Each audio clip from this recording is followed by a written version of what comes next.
Hello everyone. I hope you all are doing well and doing your studies well, and I hope you all had a wonderful Christmas as well.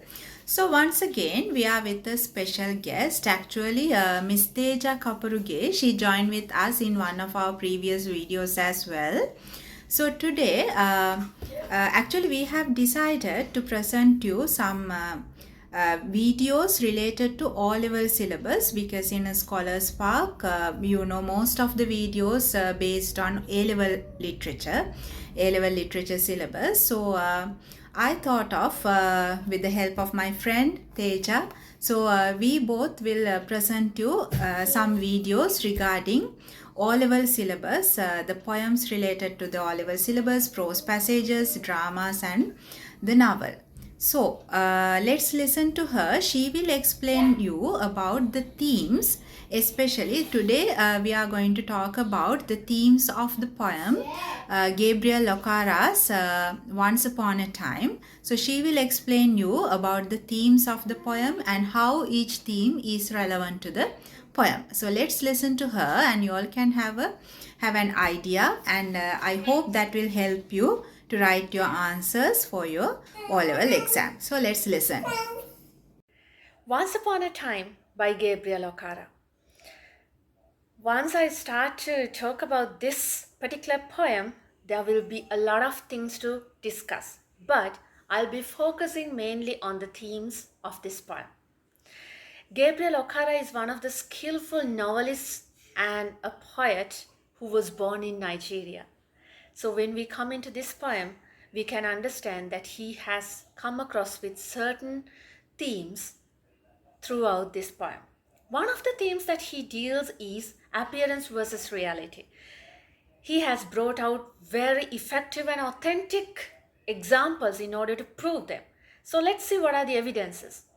First example is that he says people used to smile with their eyes. That means with an honest feeling. Of course, if you are smiling in a very genuine way, definitely your eyes will say that, whether you have a genuine feeling or not. But unfortunately, he compares that today people are just smiling with their teeth, just for the sake of smiling. That doesn't give any genuine feeling, or it doesn't give a kind of a very warm feeling towards anyone else. But that is the reality. And at the same time, he brings out another nice evidence which shows while someone's right hand is used to shake hands, the left hand is going in search of all the advantages he or she could take from the other person. Do you think that it's a genuine feeling? No, obviously not. So he has come across with such fruitful evidences in order to show this particular theme, which is known as appearance versus reality. One of the other nicest examples is when people say, "Come again, see you once again." Yes, in the past they really meant it. But at present, when they say goodbye, they say it instead of, "Ah, thank God I really got rid of that person." That is the brutal reality. So he has brought out these evidences in order to prove the theme appearance versus reality. Second theme, he is dealing with another theme, that is the innocence of childhood and the corrupted nature of adulthood. Innocence childhood versus corrupted adulthood. Exactly. That is why this poem has been presented in the form of a conversational form, although we can see that the father is talking. Only the father is talking. But still, he is really telling all these things to his son. He is requesting and he is pleading from his son to teach him to become very innocent, naive, and pure, just as him. It is very it is a kind of a very basic thing that we can understand from our day-to-day life as well, because if you are dealing with a small kid, they normally tell you whatever they have to tell you to your face. It doesn't matter whether you hurt or not, because they don't get that feeling in order to make you please for the sake of making you happy. For example, if you are ugly, they would definitely tell you to the face, you are ugly.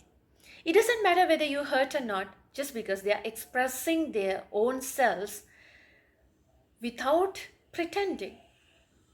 That is the purity of the childhood. So, likewise, this father or the narrator of the poem is yearning for that purity, yearning for that genuineness. So, he is really repenting over what he has lost in his life.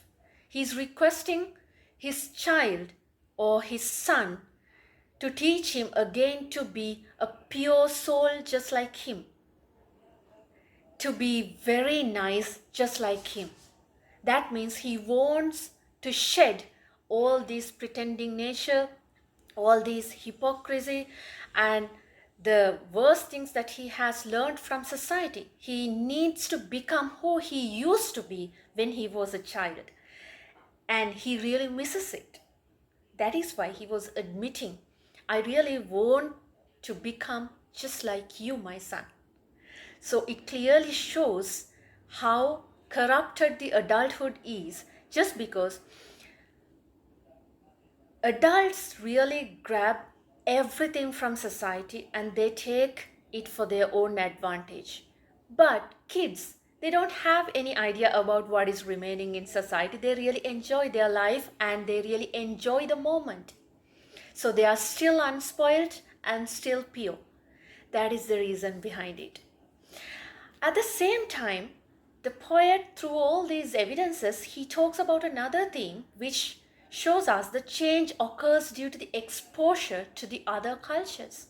That is one of the significant themes where I will lead you to another main theme which you can talk about, is the innocence of African culture and the hypocrisy of Western culture, where he deals in a very subtle way. Okara is very skillful in order to deal with this theme in a very subtle way. If I'm going to remind you about another piece of literature that he has done, which is called Piano and Drums, in that poem also he has used two typical symbols: piano, which represents the Western culture, while drum is representing his naive culture, his own culture, his own African culture. So likewise, here he shows us about the differences which has occurred in his own society right after embracing all the changes and right after the changes which has brought into his society by these foreign invaders. So he is really repenting over that, and his agony is shown in this poem.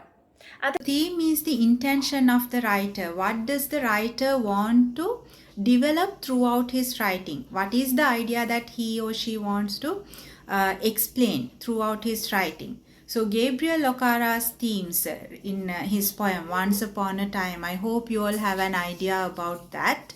So theme becomes like, even in essay type questions, this can come in various ways, like how this particular theme is relevant to the poem, or like it can come in different ways. So it is really important for you all to have an idea about the themes of the poem. So I hope this video helped you to develop your knowledge regarding the themes of this poem. And as Ms. Theja mentioned, if possible, you all can go through Gabriel Okara's poem Piano and Drums, and you can develop your ideas further.